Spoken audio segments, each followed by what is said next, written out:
what I've learned, and I should have done this much sooner than, 45 episodes odd in. I saw that. The gold starts to happen almost immediately when you have good energy together.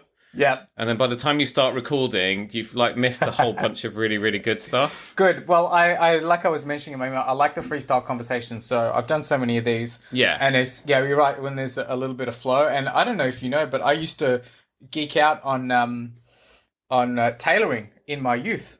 Mm-hmm. So not so much anymore because of I guess where I am. But have you heard of P. Johnson?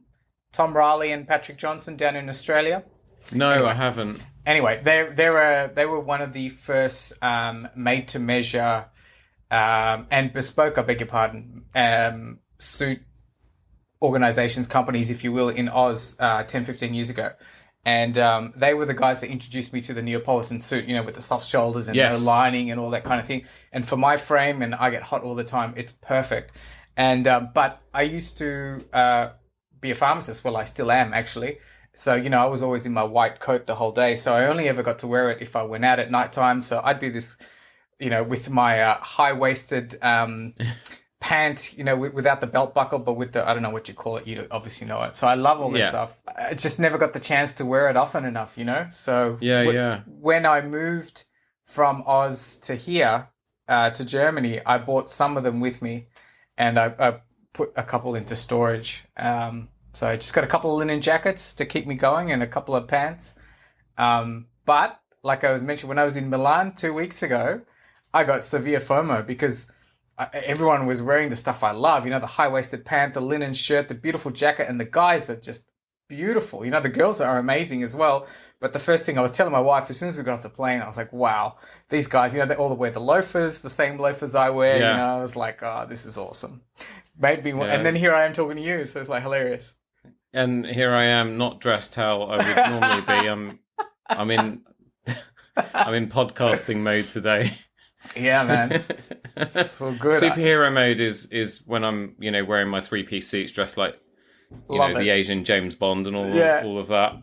Love it. And then, today's my kind of rock and roll. I was actually recording in town earlier today near Savile Row. Yes. With a friend of mine, Natasha Gupta, who's actually an interior designer. She does mainly sort of works with the hospitality industry, so commercial fit outs, restaurants and hotels, and absolutely amazing she is.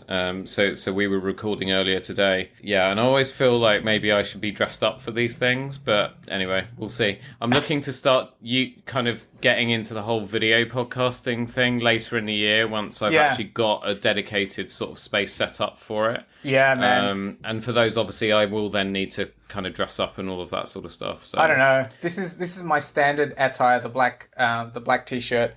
I did season 1 of my podcast, and I do a lot of video podcasts. And honestly, I've just got a really good mic, a really good webcam, and I make sure the lighting's all sorted, as you can see. It's really nimble and mobile. And I've done a couple of these in hotel rooms using a very similar setup and just moving lamps around, and it's really good fun. Really good fun. Yeah, no, exactly. I've been enjoying it. So I'm gonna introduce you. Yeah. And then we'll just rack straight into it, right? Yeah, man. Cool. Welcome to the Tailoring Talk Show with me, your host, Roberto Revilla. I'm a bespoke tailor, menswear designer, and owner of Roberto Revilla London Suit and Shirt Makers.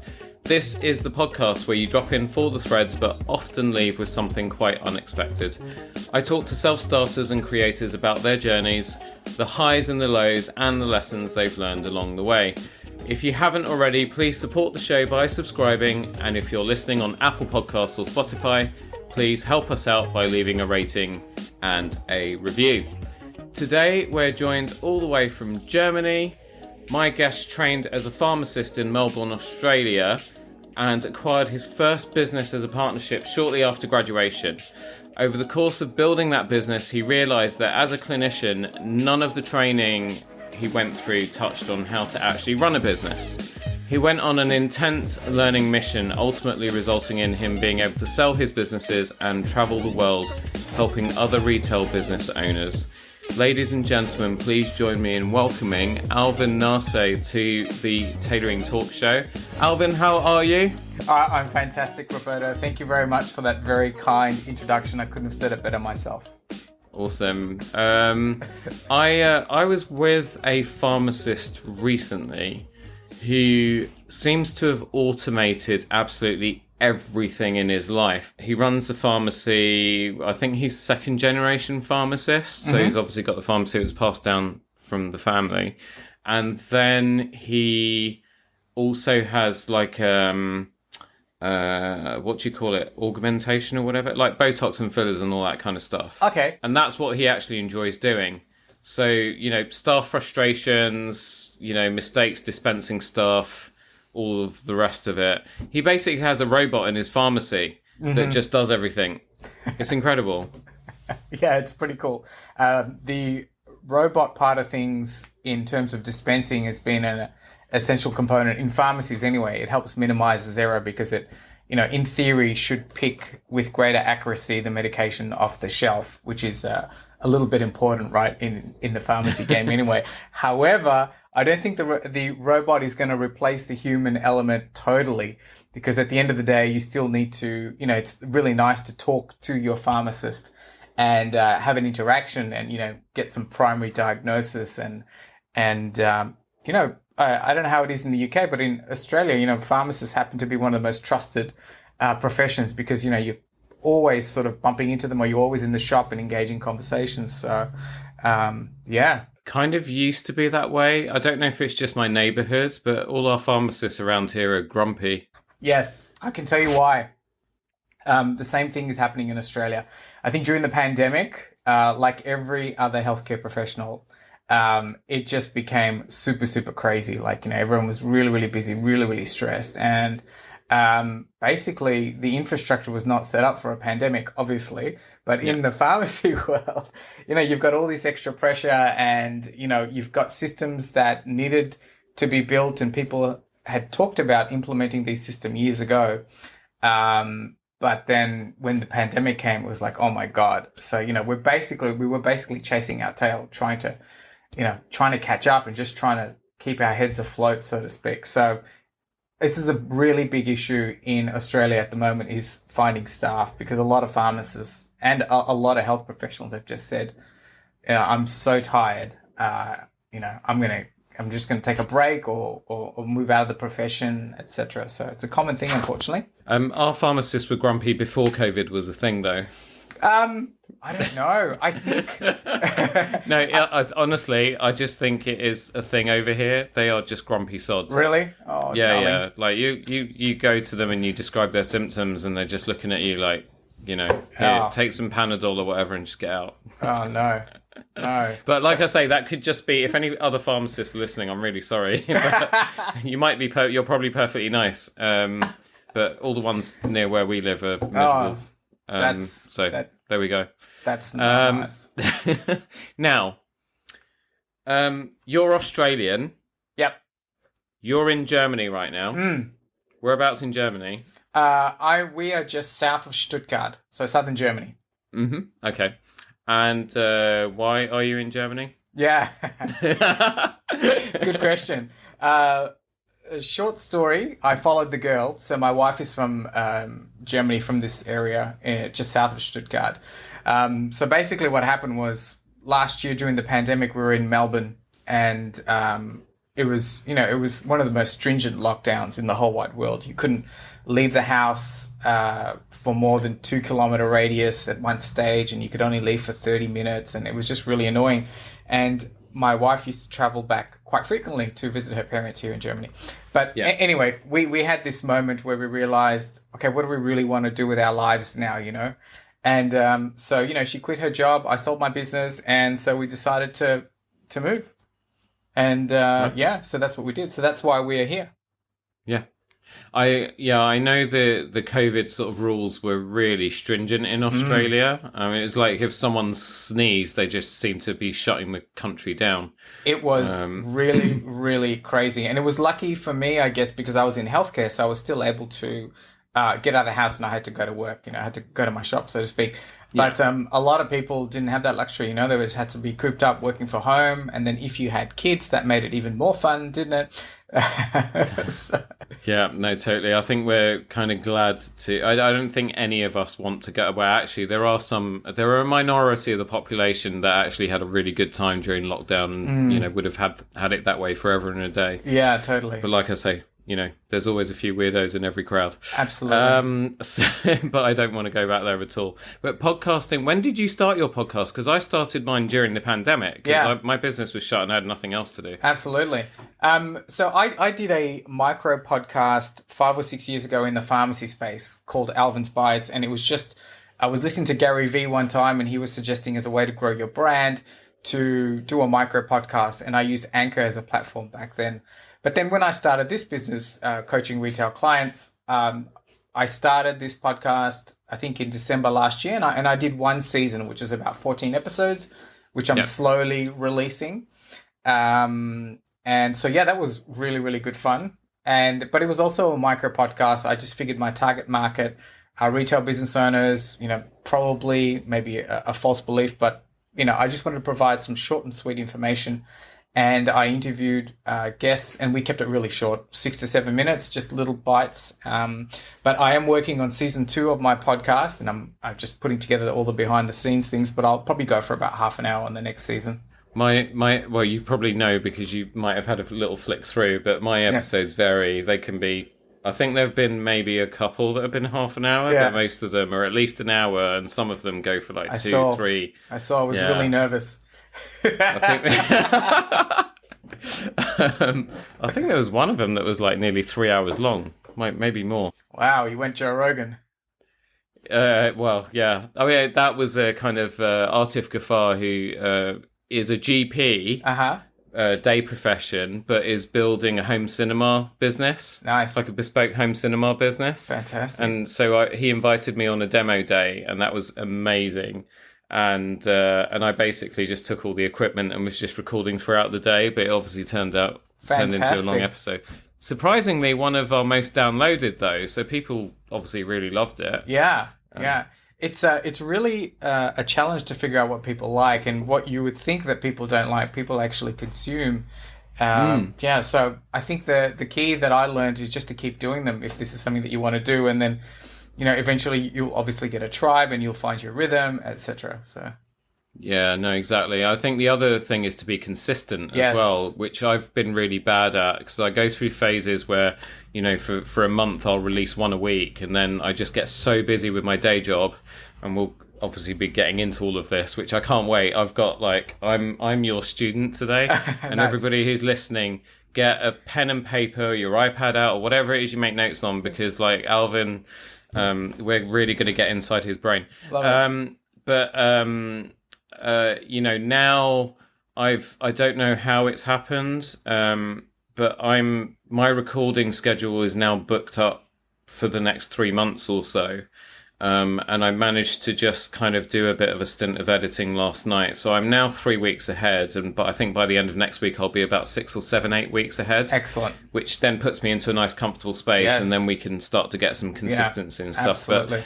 But I think in terms of intention, one of my earlier guests, Jason Yap, who is host of the Background Dancer podcast, and he has a big focus on dancepreneurship. Dancepreneurship. Yes, I've heard of this. Because kind of similar to you, like as a clinician, they don't teach you how to run a business, right? And it's the same with dancers or people in the entertainment profession. Correct. They're not taught to prepare for life afterwards, or if things don't quite go the way they were hoping, to then go and build a business and so on. And but he was saying with podcasting, his view was that if he only was talking to one person and that one person got something from each episode, then it was, for him, it was worthwhile. And I thought that was a really, really nice way to kind of look at it. Yeah. We can all get hung up on, in this day and age of social media and so on, likes and all viewing the metrics, figures and download figures and all the metrics. Exactly. But I've also, and you probably found it the same, I've also found it, just from a personal point of view, just like I don't get to meet people like you every single day, and I'm Yeah. meeting people all over the world. Exactly And we're right. just learning from each other, and my Totally. network's growing. It's just Yeah. It's amazing. awesome. Yeah, I love Exactly. that. I love that. I love that 1% thing, you know. So I'm always about that. Even if we just impact someone by 1%, or even if I learn anything and I just get 1% from it, it's a major win. Just love Yeah. it. Well done. Yeah. Exactly. So, what was the point that you kind of suddenly started to realize that, hang on a second, I'm going to need to get some help here because, obviously you're really, really good at I don't know what Clinician. happens behind this. Yeah. Well, mixing the drugs up and Yeah. putting them in bottles and you're really, really good at that side of Yeah. it. But then all of a sudden there's this, because you do have to run a business. Yeah. Like you've got a pharmacy that you've got to run and you might then take on some more. Totally.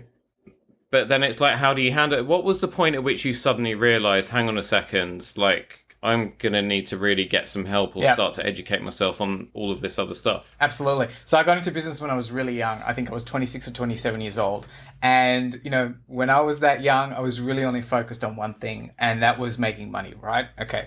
So, I was a kid back then. That's what it was. And I was always not shy of getting help. And for me, I always wanted to hack the curve, right? So I got in, I didn't know what I was doing on a business sense. And so, within like 3 to 6 months after I'd settled in, I worked with a business coach, Casey. And so he helped me out big time in understanding what I needed to do and sort of implementing the fundamentals in the business. So, and before that, I'd always gotten help, I guess, I had like a little bit of a mindset coach in the beginning before I got into business. So I wasn't adverse in jump starting whatever it is I needed to do. And I think that's just the characteristic I've always had, I've just started working out again. So, I've just hired a powerlifting coach just to help me with my deadlift and all that kind of thing, just to speed things up. And so that was Casey, who is a really good business coach, and he helped me in the beginning. I've just started business coaching actually just a few weeks ago. Yeah. Because coming out of the pandemic, our business has gone through a bit of a shift. We went into survival mode and then we started moving into casual wear to just try and be able to sell stuff or provide a service to people rather that would do enough to keep us going. It wasn't never going to be anywhere near our normal revenue. But then everything's exploded as we started to gradually come out of lockdowns towards the end of last year. And the last 9 months has been relentless. The profile of our customers changing. So where you've got your traditional kind of office-based people are now working remotely and so on. And, we kind of thought we were just going to lose those people and not be able to replace them. Other new types of customer that I wouldn't never really... So like one of my clients owns a chain of like 8 pubs in central London. A couple more of my clients are tech CEOs, practically live in jeans. That's what we do better than anyone else, I would like to say, over here. I saw. And so I'm just kind of accessing all these different networks and different types of people that I never would have thought of before. And also, because we were talking about Google at the start of our call, because we were having the kind of Android iOS thing, because Google's algorithms have changed and it's all about your Google My Business profile and your ratings and the number of reviews you got. And that's what Google prioritizes. And Correct. we're doing really, really well there. And so that's kind of doing the prospecting job for me without me really needing to put as much effort in. I love that. We are just going through this weird transitional phase. And that's something that is starting to get really confusing for me because I know that there's a shift. I kind of felt all of a sudden this is the time that I now need the help from somebody else that has obviously been there, done it, has built and sold multiple businesses, to kind of recognize what I'm going through and then just to kind of coach me and to go, to use, I can use loads of analogies, but the small analogy is probably the best one. So, but it's interesting that you have been someone who has done that from a very early age, which is probably why you're more successful than me. So I don't know about that, but yeah, I think it all started at I think in high school. I was just used to the idea, you get a tutor when you were in high school, and then from there it just really expanded on, and so I've never had an issue getting help. So I think I know a lot of people. There is still a stigma against it, and if you're in business anyway, it's like, oh my god, why do you need help. But I think it's changing slowly. You know, the word coach is starting to be a little bit more ubiquitous now because there are coaches for everything.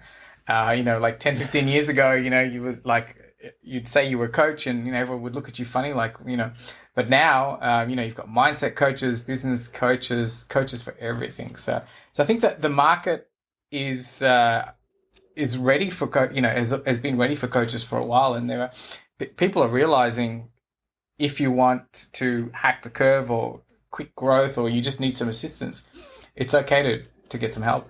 Yeah, I think also the opportunity has been created because coming out of the pandemic, a lot of people have been making, you know, sort of looking at their careers for the first time in a long time, right? Because we were suddenly all taken off the hamster wheel. That's right. And then we're all just kind of looking at our lives with nothing else to do. Yes. And say, is what I'm doing really what I want to be doing? Exactly. And a lot of entrepreneurs are being born now, but then they need help because they're almost like kind of fledgling deer that can't walk properly. Absolutely. And they just need that kind of little coax and nudge. Now I'm using a Bambi analogy. Yeah, Bambi's good. Yeah, exactly. It's about, you know, a good coach will sort of show you the path. You still need to walk the path, obviously.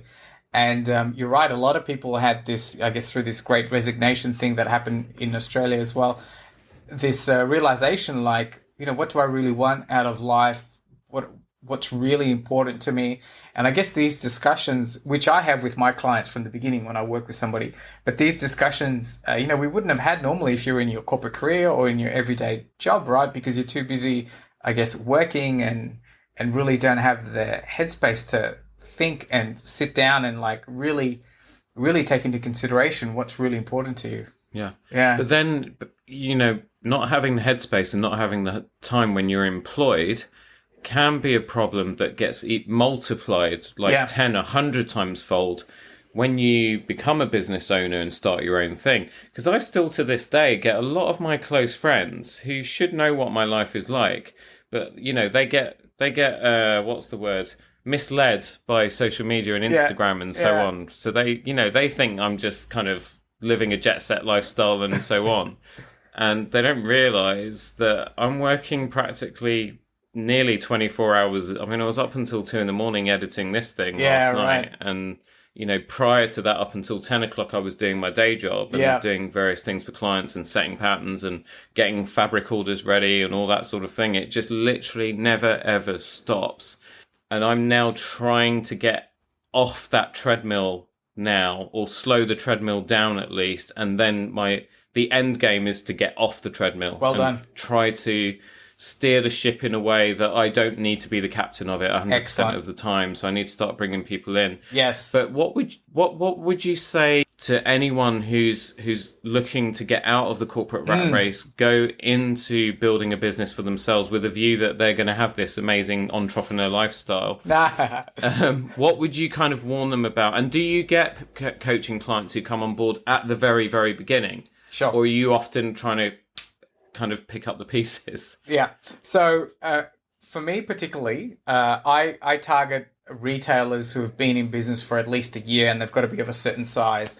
That's my skill set. I'm not the startup guy. I'm not the beginning guy usually, because that's a totally different skill set to scale up. You come to me when you've got a little bit of a team, you've got a good amount of turnover, and you're almost at the next stage of growth, and that's my expertise. So when it comes to, I think, the guys from corporate transitioning into a business, that's a really good question. I think I would recommend that really get an understanding before we even go into business on what you want to achieve. And this goes back to one of the pieces when I work with my clients, is trying to get an understanding of now that you have this opportunity, and you've had some time to think, so to speak, let's try and nail what you really want out of life, what's really important to you, what your values are, you know, what would you rather spend your time doing if you had the choice? And then let's think about how we can reverse engineer a business to help with that, to help you live your life and be the vehicle to provide for your life. And then, you know, because when it comes to, like you were saying, getting to the next stage of your business, you know, getting people in and that kind of thing, it gets really challenging because you've got to set up systems and procedures. And it's very easy to say, stuff it. I'm just going to do everything myself, right? But if you don't have this vision of what you're trying to achieve, which is eventually going to propel you forward. So that's going to be really, really, we get you to write it down. It's really got to be visual in your mind at what you're aiming for. So going back to our corporate friends, I think, getting an understanding of what you want out of life. And, I think when you're in corporate land, you obviously have a certain skill set that you have developed, or perhaps some interest in that kind of thing. And I think it's just exploring. I don't know if I can give a succinct kind of an answer. It's such an art, really. Yeah, I mean, I think, to use my own situation and what I've been through, I grew up in family businesses. Yeah. Being Asian, obviously, I was put to work from the moment I could crawl. Yeah. But I went into business for myself, and it was just after the 2008 crash, right? Mm-hmm. Which was another big sort of catalyst for a lot of businesses being born. But then it was kind of like I was just going into business because I knew that I could give my clients better service. I could make more money because obvious reasons. And then I would be more in control of my life, destiny, and all the rest of it. But the problem is that I didn't know what that destiny was. Yes. So then what happens if you don't know what your end destination is and what you really want to achieve out of it? It without realizing it very quickly just becomes a lifestyle business. Yes. And there's nothing wrong with a lifestyle business. Exactly. If you've worked out that a lifestyle business is what you actually want in the first place, right? Exactly. So, we never really had a vision statement other than to give the best customer service. Yeah. What I realize is that to give the best customer service as your everything that you are, right? Your vision, everything that you do geared towards that means that you end up killing yourself for people. Yes. Whether they're spending £100 with you or they're spending 10,000 with you, you're killing yourself just the same for everybody. And so that's why recently, coming out of COVID and all of that stuff, I suddenly started to realize that I can't, also I'm getting older. I can't do that much running around anymore. So then suddenly it was like, okay, we need to get help. I also need to work out whether I still want to do this or whether I need to go and do something else. None of my clients will let me go and do something else. Yeah. That's out of the window. Yeah. And then our vision statement was the first thing that we worked on. Great. So now, can I share it with you? Absolutely, please do. Yeah, and it will probably change and it'll evolve. But at the moment, our vision statement is to become, because I've got it pinned above my desk, that's why I'm looking away from you, is to become a recognizable brand synonymous with being an open, approachable, and welcoming one-stop solution for solving high-end customer clothing needs with industry-leading service. And then below that, I've then got listed my 3-month goals. Excellent. And my 6-month and my 12-month. Love it. And then my 5-year and my 10-year. Perfect. So that what I've done is got the roadmap. I wish someone had sat me down and just got me to do that at the very beginning of this journey. So I didn't have to go through a decade of almost putting myself in hospital. Yes, that's right. And this is why, having a coach or a mentor or someone to bounce ideas, because most of the, whatever we would call successful people, have created similar roadmaps, right? And, I love what you've done. You've broken it down into a 3 month. So, we work on a 90-day plan and we just have, a few specific goals for the 90-day plan. But so I love what you've done. That's fantastic. And so, it sounds like you've got a mission for the business and it sounds like you've got a mission for your life, right? And I think that's the missing piece when it comes to businesses. And this is where, when retail business, when business owners come to me, this is one of the first things that we work on is the vision for themselves, and then working out later on the vision and mission and values for your business. The two things, you need to have them. They need to be aligned because, obviously the business mission you're going to then convey to your team and it's going to influence everything you do. But then your own personal mission is so important for, like I said before, driving you forward as an individual. Yeah. Yeah. Because then, you must come up against this because, okay, you're taking on clients who've been in business for at least a year. And I'm guessing a lot of them might then, because it's like start a business, you take on expense, you need to sell product in order to cover those expenses, and then you need to sell more in order to create an income. But then, so for me, basically, it's all about sales, and I've been a salesman my entire life. So it's like I just go out and sell as much as I can, and everything will be okay. Other people maybe haven't had as much sales experience, and so they start getting sucked into a scattergun approach to marketing. Yes. People approach them and say, hey, sponsor our thing, and we'll put your name up in front of a high net worth individual audience, and you'll be able to get loads of customers. So they get sucked into reactive advertising and marketing. They get sucked into trying to be on every single social media platform that exists. They can't keep up with any of it. And they completely lose focus. And then all of a sudden, their cash flow's kind of gone all over the place because they've got little drips here and there. Exactly. Because this only costs £20, that only costs 100, it only costs £7.50 to do that, and before they know it, they're just leaking money left, right, and centre, and they're in so much trouble, but they don't see it until it's too late. Yeah. How do you help them to peel back from some of that and help them to sort of work out what they really do need to focus on? Absolutely. So one of the reasons I try and get them to realize, okay, so you're running around from strategy to strategy, and this happens to a lot of business owners, right? Like you said, we find one marketing strategy, we do it for 2 weeks, then we go like, oh man, this is not working. We try something else, or a guru says, let's try something else. So one of my favorite questions is like, how do you know it's working? Do you have a system in place to track and measure whatever strategy that you're employing is working? And quite often we don't. We have anecdotal, like, okay, we've done a little bit of sales. So we're not really giving each marketing opportunity a chance to work within our business. So one of the main things that we need to do, all of us really, we need to have a way, what I call is understanding the visibility of the numbers in your business and making sure that we track and measure everything in our business. Okay, so not everything, but things that are important to our business. So the visibility component is really, really big, I think. And it's really about understanding what metrics in your business are going to drive it forward and creating a little bit of a dashboard and starting to track and measure so you can spot the trends in your business. So, yeah, I think that's one of the most important things. Moving on from that, but still related, because as a business owner, you are literally doing it. So, I mean, take you as a pharmacist, right? Mm-hmm.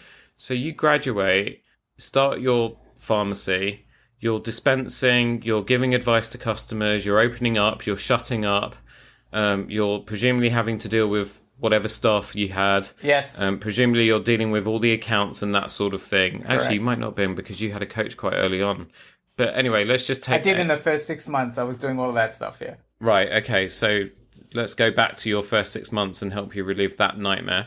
And then you're having to deal with all of the local area marketing and that sort of thing. And then there's probably people approaching you left, right and centre trying to sell you different services and things like that. You've got to deal with all the suppliers and the vendors that are trying to, train you on different new drugs and, tell you that you should be dispensing this and that. I watch a lot of TV, by the way, Alvin. So a lot of this, I'm thinking of different shows I've watched and trying to, figure out what it is that you probably would have been doing. And then, so what's happening is that you're so bogged down by the weight of all that stuff on your shoulders that you can't escape it in order to actually look at the business from the outside and sort of work out how you grow it, how you scale it, how you maybe go from one branch to 2 branches and so on. You're just in it all the time. And if you're not careful, 10, 20, 30 years can go by. Yep. And you're still there, stuck in it. Absolutely. You're still stuck in the weeds, right? And this is what happens. And Michael Gerber, who wrote the E-Myth 20, 30 years ago, he articulated this really well. Is you're a technician, you're working in the... Yeah, great book. Awesome this book? Yeah, that's the one. Right in front of me. Yeah, it's a great book. And yeah, he was, I think, one of the guys to make this concept really, really popular, but it's been around in business forever. But so yeah, you're constantly working in the weeds and, you're just constantly putting out fires. You're the technician, you're doing everything. But really, if you have this vision and for yourself, and if you want to fulfill this vision for yourself, really you've got to work out how you take a step back and then work on the growth stuff, all the strategic partnerships, what's going to take your business to the next level. Like you said, what initiatives are we going to start to introduce? What, even marketing initiatives, collaborations, all those other things that really will take your business to the next level. It's very difficult to do if you're in the day-to-day. There are only so many hours in the day. And, fatigue is a real thing if you're doing everything in the business. And then you're right, all of a sudden it's like 10, 15 years later. And, you're like, wow, this is, you reach that burnout stage, right? This happens all the time. And we see it so regularly, unfortunately. But yeah, I think, the biggest value proposition from moving out of the day-to-day to working on it, most business owners need to hit some sort of inflection point where they're really, really tired, or they just realize that I just can't keep doing this anymore, and then that's when they sort of come up for help. And it's a good place to be, because you are not easy to convince, but you're more receptive to understand what this business can provide for you in the long term and how you should be running this business. Yeah. But I'm just role playing here, right? Yeah. But Alvin, like, you keep talking about all of this, getting myself out of the business and working on the business rather than working in the business. But I need to be working in the business and doing all these things. Otherwise, I don't earn any money. And if I take so much as like 2 hours off a week to do what you call working on the business, this isn't going to happen, or that's going to happen, or this disaster is going to happen, and there's no one there. What do you say to someone who has that kind of attitude and starts looking like they're going to have a heart attack when just thinking about stepping away for a second? I hear this all the time. So I hear what you're saying, Roberto. And yes, it's going to be really, it is a challenge in the beginning. But what we need to do is, once we've understood your vision for what you want to achieve in your life, and we've understood the vision for your business, it's just about taking baby steps. There's no way, that we're going to go all in and just get you stopped working in the business from day 2, so to speak. It's a process. And, so we just start with the basics. So let's start looking at what I do with my clients is we do a time audit. So for 1 week, I get them to write down everything that they're doing, right? And then from there, let's have a look at what do you enjoy doing? What don't you enjoy doing? And the stuff that you don't enjoy doing, let's then start to outsource that, give it to another team member, or if we need to get somebody in. But I guess the short answer to your question is we start slowly, right? You're not going to it's a whole process that we need to start doing, and you can't do it overnight. Yeah, I think the time audit is quite valuable. Yeah. And also, even before the time audit, it's like working out what your time is actually worth. So it doesn't matter, whether you're a builder or a pharmacist or a tailor, kind of working out what your income is over the course of the year, divide the number of hours that you actually work, and work out what your hourly rate is. Yes. And if your hourly rate is 30 or 60 or 120 or 600 or 1,000 an hour, why are you doing all of the 10, 12 buck an hour jobs when there are people out there that you can delegate that stuff to? Exactly. And, there's, do you know Naval Ravikant? He's, no. He's an entrepreneur. Anyway, I like his theory. He says, if it costs less than $5,000 an hour, I'm going to outsource it. So I really like that idea, because then you're really forced to think big. And I know this doesn't work with all clients and all businesses, because we're quite small, and we have, just really depends on the entrepreneur and the business owner on how big their thinking is. But it's really important to have that time value, that quantified, like you said. And it makes it easier for you yourself to see the value proposition. Like, should I really be doing this? And it's a hard start in the beginning for most technicians, right? But from my experience, once you start doing it and you realize, oh my God, this is great. I can get another staff member to do this. And then you realize, oh, I can free up some time. I can do something else I like, or I can move to the next stage, which is, the fun stuff of growing my business. What sort of initiatives can I come up with, or who can I talk to grow my business? And it starts to get a lot more fun. But in the beginning, it's so hard. It's so hard to put, to get around that thinking that I'm the only person in my business that can do everything. And if I give it to somebody else to do, they're not going to do as good a job as me. Yeah, exactly. Now, I just want to say to our audience, Alvin and we met 45 minutes ago. So the start of this recording, because I'm probably going to edit it with our little preamble at the beginning before I do the actual intro. But that is the first time Alvin and I have ever met. So what I'm about to tell him, that he is probably going to give me 5 gold stars for is not preempted. We haven't set it up. So, Alvin, what I did recently, because I was role-playing with you, I was that a few months ago. Uh-huh. Right? Okay. And indeed, probably most of the 10 years before. And so what I realized was if I'm kind of drowning, I need a lifeline and I need help. It's time for our business to start bringing people in. Right. But we need to kind of define what that is. And we did the time audit. So I run my business with, it's myself and my wife. Yeah. She's a chartered accountant. So Awesome. She takes care of finance and ops and stuff. And I do everything else. And so what we did is we did the time audit. We listed out every single job that we are doing in the business, put it on an Excel spreadsheet. And I created one tab for her, one tab for me. And the columns, so you got task description. So like mine is like post, couriers, book clients for fittings when clothes are ready, book clients for selling when they need new things, calling, connecting with referrals, order entry, updating clients and order progress, customer payment collections, weekly newsletter, etc., etc. And then the columns are need to keep, yes or no, can be delegated, yes or no, can it go to a virtual assistant, yes or no, can it be automated, yes or no. Well done. And we kept it to yes or no answers. So we didn't give ourselves any room to say, well, yeah, but it's just no, yes or no. And then what we actually, so I had like 15 main tasks in the business that I do. My absolutely need to keep went down to 3. Awesome. And then the rest can be delegated or automated. Well done. And for Carolina, in actual fact, her list was a little bit longer than mine. But out of 17 things, she's got 8 that she needs to keep at this stage. And the rest of it can be delegated or automated. Yeah, well done. And that was absolutely incredible. But what that also does is it's not just about making you realize, like, holy crap, I can buy so much of my time back because I am just doing stuff that is literally, if your time is 350 quid an hour, why are you doing stuff that can be given to... And then also at the same time, it helps you to laser focus your job description for the person that you're looking for. Because that's the other thing as well, because people will say, blah, blah, blah, I can't give time up to run the business. And also, I've tried to bring someone in. I tried to hire an assistant. I tried to source it out to a VA. It didn't work. Why didn't it work? Oh, because they didn't get it. And why didn't they get it? Whose responsibility is that? Is that their responsibility to get your business that they've only just come into, that they know nothing about, but you know everything about? Exactly. Or was it what was it you could have done differently? 100%. And what we could have done differently in the past is actually done this exercise and actually worked out what the hell we were hiring someone for. Exactly. It's amazing how so many business owners freestyle this.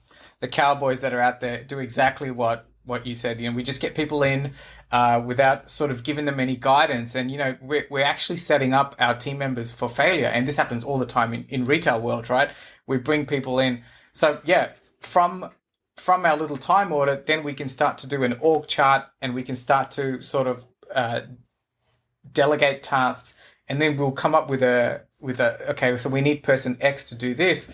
And then from there, it's about developing a proper position description, right? Really getting granular about what this person needs to be doing, you know? And I think this is the challenge when a lot of business owners try and do this on their own. It's really difficult because you really got to sit down and think, right? Okay, they've got to do this, this, and this. And a lot of business owners often give up, right? Because one, they're probably not working with somebody who can sort of guide them and challenge them in the proper way. And two, they really haven't worked out a vision because, you know, for themselves, right? Because when it comes to like I was saying before, when it comes to doing these fun things, not these challenging things, it's so easy to give up. He's like, stuff it, this is too hard. But once you eventually work through that little hump, wow, it's really just opens up your mind and it becomes so much easier. So good on you for doing this exercise. I love it. Well done.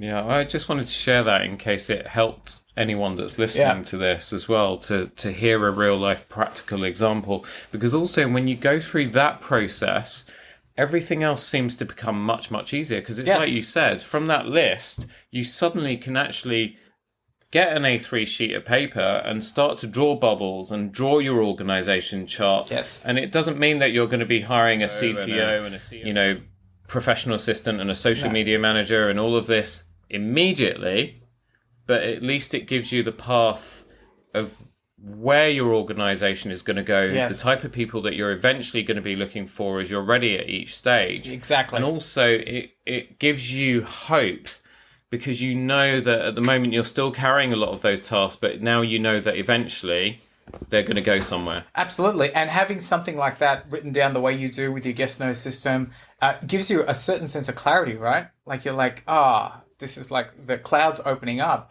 and it makes it really, really easy. And, one thing I wanted to touch on is when you're starting to write down job descriptions, or you're starting to do procedures and systems and starting to articulate that, that's a skill in itself, which is very challenging in the beginning. But once you start to get the hang of it, I find it happened to me, it happens to a lot of my clients that they start to work with. All of a sudden you start thinking in systems like, okay, why wasn't the trash put or the bin put out today, right? Is that my fault? Or, oh my God, we don't have a system for that. So let's come up with this every day at 4 p.m. You got to really get that granular. Someone needs to go and empty the bin and come back and put a new piece of, a new plastic bag in there and then put it back in the same spot. And then you have a system for that. And then you can sort of then assign it to the person that's going to do it. But it gets easier and easier, and it actually gets, it starts to get a little bit fun for most business owners anyway, on starting to systematize everything in your business. And, the franchisors, I beg your pardon, did this really well in the beginning. When you start to franchise something, you have a manual this thick, not saying that you need to get to that stage, but, eventually, and, I use online systems to store all our systems and procedures, but really that's something that's so important that I think we should all be working towards. So well done. Yeah. If you look at, talking about systemizing, the best example of that was Ray Kroc with McDonald's. Yes. When, he came across the McDonald's brothers in the middle of nowhere. Exactly. They had this great little kind of drive-in sort of burger place. And then he saw some potential in the business.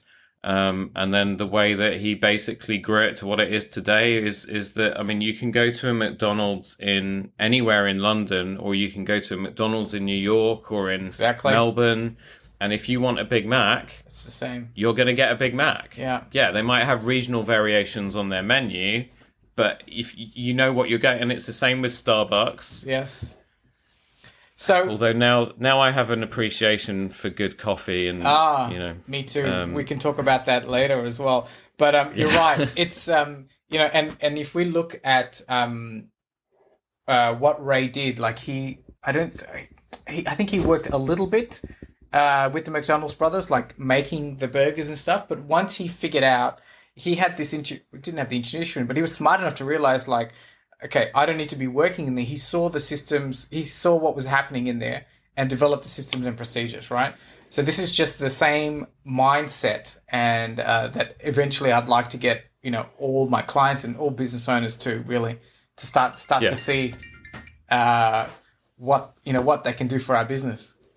Yeah. Yeah. Yeah, totally. If you boil that down to a smaller scale, because there are people listening to this that are like, well, I don't want to grow a McDonald's or a Starbucks or Subway or whatever. But if you take that concept and then you kind of boil it down to a smaller scale, doing all of the things that we've just talked about at least gets you on the path, I would guess, you tell me, because I'm still on this journey, of having at least the fundamentals in place to begin scaling to a greater or a lesser degree, depending on what your vision and your goals are. Exactly right. So this is it. What you've said is beautiful. This is what I call it as well. It's the fundamentals. So, and then from there, you really have the power to decide, whether you want to go bigger, grow your business, or whether you want to take a step back and have more time to do whatever it is that you like. But on a macro level, this is exactly what, as business owners, we should be doing. Which was going to lead me on to my next question. Is like, as an owner, if your vision is not to be doing this forever, but you still want to keep your business going, but then it kind of now seems... See, it's like once you've done those exercises, everything suddenly becomes really, really obvious. I'm going to ask a dumb question anyway. Okay. Like, how do you set yourself on the path to extricating yourself So you still might want to be involved in your business, but just not to the extent. Yes, absolutely. So I think that's a really personal thing that you want to decide, that you need to decide for yourself, right? So you either want to make the decision like you're going to keep this business and really work on getting out of the day-to-day and sort of like being an executive director on like a board member on your own business if you want to do that. Or if you want to be actively involved in running it or growing the business. It really depends what you want out of life and, what your goals and aims are. So, or it could be that you just, and this is what I actually encourage all my clients as well, because one of the things that we do is we try and optimize for profitability. And we always, as a consequence, optimize for selling our business, right?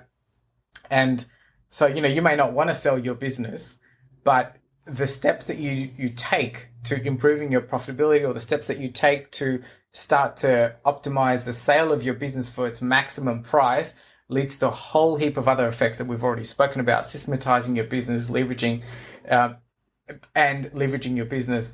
And so, driving your net profit up through doing all of these things is so important. And ultimately you can have that freedom of choice that if you want to sell it, you want to hang on to it. I mean, I went through the same thing in my pharmacy business. I just thought for a moment, maybe I might just keep it. I'll run away to Germany and come back. But really, the market was really good in pharmacy world in Australia at that time. There was such premiums being paid for businesses as a multiple of the net profit. So I was like, yep, see you later. And I think, once you've done this, so that was my 5th pharmacy that I had sold by then. You really don't get attached to the business as such. Your team are great. Obviously, the impact you're having to the community is awesome. But really, it's like, there's a confidence now if I can do this again because I know exactly what I need to do. And we just repeat the process and just keep moving forward. So, I think it's what it boils down to is it gives you the freedom of choice, whether how you want to, how free do you want to be in your business? How active do you want to be in it? Take a step back, be in it, which is all a great place to be in, really. What's the place that you find yourself in right now? Because you're still a pharmacist. Yeah. You've got the coaching business. Yes. You've got the podcast now. Yeah. Because I didn't realize, because a lot of people think, oh, you're doing a podcast. I don't know if any of your friends do this, right? Or family even. Oh, you're doing a podcast. Oh, that's nice. Will it keep you occupied in your spare time? No, actually, it's becoming a full-time freaking job. I'm going to have to start I'm going to have to start working out my vision for this thing because it is turning it into its own monster, and then work out how to monetize it and all the rest of it. But I now need to start applying those same business principles to this. But sorry, so and you've got all of this going on. So where are you at in your journey right now? Yeah, absolutely. So obviously, I've seen firsthand the benefit of setting everything up from the beginning so the business runs without me. So I guess where I'm at, I'm like 10, 11, 12 months into this coaching business. So at the moment, it's a group coaching program, so it's leveraged. So, my long-term vision, once I get sufficient amount of clients, is to then hire coaches to be doing the coaching. But effectively, I'm coaching clients twice a week, 1 hour a week in a group coaching session. But in terms of my podcast, Roberto, I would highly recommend, I don't do anything for my podcast except get on it and I did just get on and do the recording, right? We've got to get a team to edit it, to do all the scheduling and all that kind of thing. But, I'm sure you realize that when it gets really, really challenging because, so for me, my biggest value, and we've been speaking about value, it's adventure, freedom.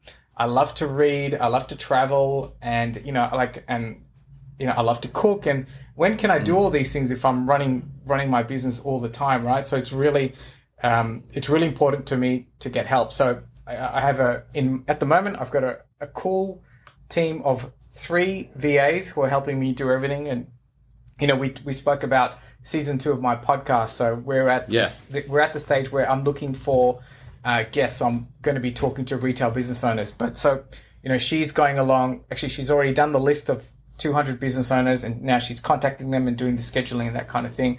I've got someone else doing my social media. And so really what I'm doing, which is what I love doing, is content creation. So, I'm just out there doing these podcasts, providing value to clients and trying to attract new clients. So, in a leverage sort of a way. And it's a lot of fun. And I'm getting to do everything that I want, hanging out here in Germany. Like we mentioned 2 weeks ago, I was in Milan for a coffee festival, and I was able to work in inverted commas from there, helping the team. And I've really understood now to set hard boundaries. Like I try and have a laptop closed by 5 p.m. policy. And all that means is like I'm basically sprinting, but not huffing and puffing over the course of the day. And little strategies like I set small wins for the day. Like I try not to do more than 3 major things in a day. That's my new, I was giving Alvin a really big thumbs up because that's my new thing. Yeah. I was telling my wife, the poor thing, she helps to run the business. She obviously runs the household and she's the boss of everything in my world. Absolutely. But we're also refurbishing a house, which has been an absolute freaking nightmare. Yeah. But she's project managing that as well. And that's what I said to her the other day, because I've just realized that my to-do list, I will die with things that I haven't done. Absolutely. And I've accepted that. So, but I've still got to enjoy the ride while I'm on it. 100%. And that's what I realized, because I can't get everything done in a day. So the night before, I look at the following day and I say, right, what are the 3 most important things I need to achieve today? And that's all I'm going to worry about. The rest of it can hang fire until the following day or week or whatever. Exactly. And that's what she's now kind of starting to do, and it's making a huge difference. But, how do you feel? Yeah, I'm all about that. Much, much better. I feel like a weight's lifted off my shoulders because, and also learning to say no. Yes. Is so powerful. 100%. Because people are demanding your time constantly. Absolutely. It just never stops. And, now it's like when clients, who've been used to me, and it's not that, again, we go back to taking responsibility. So rather than saying, my clients are a pain in the neck and they're always asking things of me and so on. In that example, whose fault is that? It's not their fault. It's actually my fault because I've enabled them to do that for a very long, for my 20 years of being in this business. And so I've got to learn to now undo that. And so now, when a client says to me, or they just ask me a question or ask me to do something, if I can't do it, I'm trying to be also, and I'd advise this to anyone that's listening, that I'm trying to be more in touch with my energy, the energy around me, and my bandwidth. So if I suddenly feel like someone approaching me and asking something of me is stretching or breaking my kind of aura field, bandwidth, whatever, then my immediate reaction is to push back and say no. And it's not like no, hand in the face. It's I will do that for you next week on this day, and I will make that commitment, rather than saying, oh yeah, I'll get that done for you this afternoon, knowing full well that I've already got 200 other things I'm committed to. And that is so powerful, because a lot of people are really afraid of saying no because, they think that the other person is going to get upset, get offended, go somewhere else, push back. But what happens most of the time is like, oh, okay, yeah, no problem. Thank you. Have a great weekend. I'll speak to you next week. Exactly. Yeah. Yeah. We tend to overcomplicate it and overassume, but, and also that fear of missing out for ourselves. But I think you're right. If we just, I love when I first started doing the 3 things in a day, I consider myself like, I always, like an overachiever, right? So you always have 17 things on your list. And then it'd come to the end of the day for me, and I'm like, man, I've only done 5 things. I feel really bad, etc., etc., etc. And then once I realized that being happy is one of the things I enjoy doing, right? So I learned this from Tony Robbins. I attended Date with Destiny one time, and you just set the bar low of what creates your happiness. So if it's only 3 things, like, so for me, every day I've got to meditate, I've got to go to the gym or sauna, and then I've got to do 1 work thing. So already for me, by 9 a.m, I've done 2 out of the 3, and it's like I'm home and hosed. It's like, so I'm so lucky like that. But yeah, and I think it's about triaging the 3 important things for you and your business.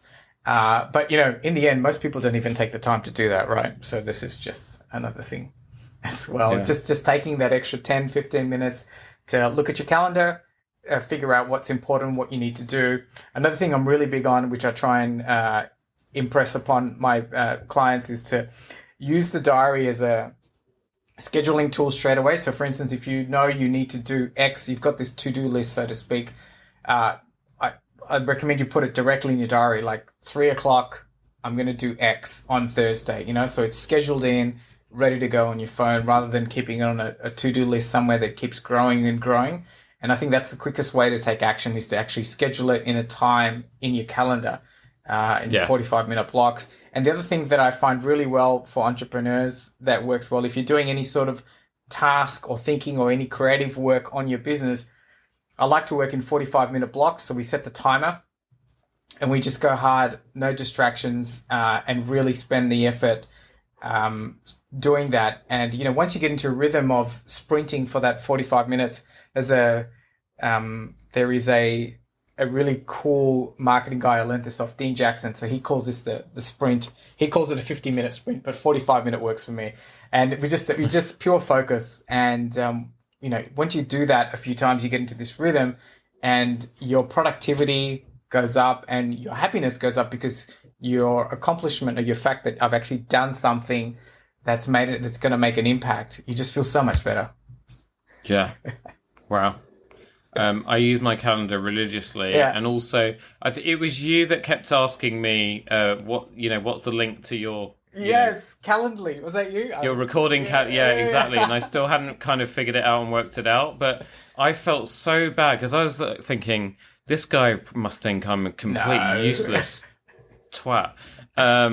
So immediately after you booked in, I went into Calendly. I was like, I'm going to figure this thing out. And now, like, I'll get notifications popping all day long from people that have requested to be on my show, and it's just automated. It's just taking care of itself. It's like, oh my God. And it's so great. But great for them as well. It's much better than trying to email backwards and forwards, trying to find the time. 100%. And in our case, because I'm in Germany, you're in the UK, Calendly and all these these online schedulers, they take into account the time difference, right? So when I'm either talking to clients or podcasters from the US, for instance, this happens all the time, it automatically comes up in my time, and it syncs to my Google Calendar. So, you know, and in my case, I've got 3 other people who schedule my calendar as well, like the VAs and that kind of thing. So it's super important to have a stable system like that. Otherwise, we'd all be running around crazy. Yeah, totally. My goal is within the next month or so to not be dealing with my calendar ever. Great. I need someone else doing it who doesn't have the emotional connection that I have to a lot of my clients and friends, etc. Yeah. And that sounds super harsh because, like, you can do it to your friends as well. And, like, yeah, totally. Yeah. You know, because it's very, very easy to again fall into that trap of, you know, like one email message, WhatsApp I get regularly is, hey Bobby, I'm trying to get into you because I need to get some stuff, or I know that I need to get my suit fitted, and I'm sorry I've been ignoring you for the last 2 months. But I can't seem to find any time in your diary this week or next week. Your calendar is not working because I can't seem to find an appointment until next month. And like my response is, okay, well, if you can't find anything for the next 2 weeks, that means I'm fully booked. Yeah. Okay, but can you just... No. Yeah. I can't. Just book it in. I'll put you on a waiting list. So, because I don't like having those conversations with people, also because I get really exhausted through it quite quickly, because I'm just like, are you thick? Or are you just, you know, being deliberately difficult? So that's why my goal is to just never have to deal with my diary myself. I want my VA to do it. Love it. And we've got those interviews set up next week. So fantastic. I'm so excited. Well done. Well done. So yeah, I'm getting there. I'm on the journey. I feel like me and you could have a much, much bigger conversation, which I'm not going to do to you today because I know that the length of some of my podcast episodes has scared the hell out of you before you came on. But I just want to say thank you so much. I feel so privileged to have met you and to have made this connection. And we should do a round 2 sometime.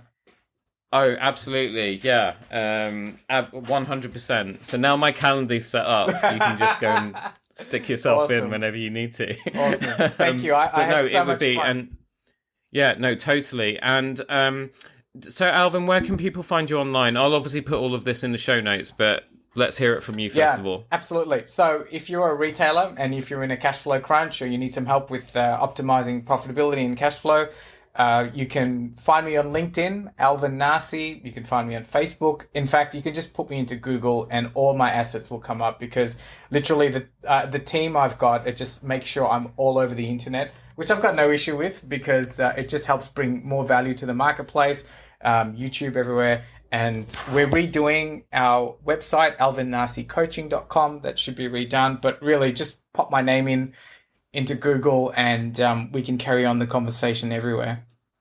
Yeah.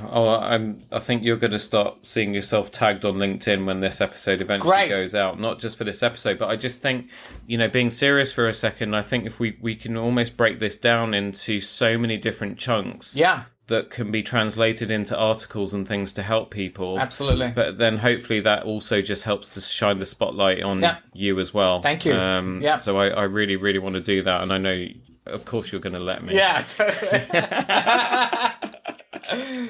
Brilliant. Alvin, thank you so much. Thanks to everybody listening for joining Alvin and I on this episode. Don't forget that Tailoring Talk is now on Instagram at Tailoring Talk Podcast, and I love feedback, so you can also email the show directly at tailoringtalkpodcast@gmail.com. If you've got any questions or you want to connect with Alvin and you can't be bothered to Google him, what's wrong with you, then get in touch with me and I will pass your feedback or questions on to him, and I'm sure he'd be more than happy to help you out. Please remember to subscribe, rate and review. You can also click the share button in your player to send the show on to people you know. Alvin, I'm so sorry. I forgot to ask you the question I ask everybody. Have you had fun today? Oh, yeah, man. I've had a great time. Thank you. Loved it. And if, like Alvin, you're enjoying Tailoring Talk and feel compelled to throw some change our way and support the show, you can now buy me a coffee at buymeacoffee.com/Roberto Revilla. Have a great week, and I will see you on the next one.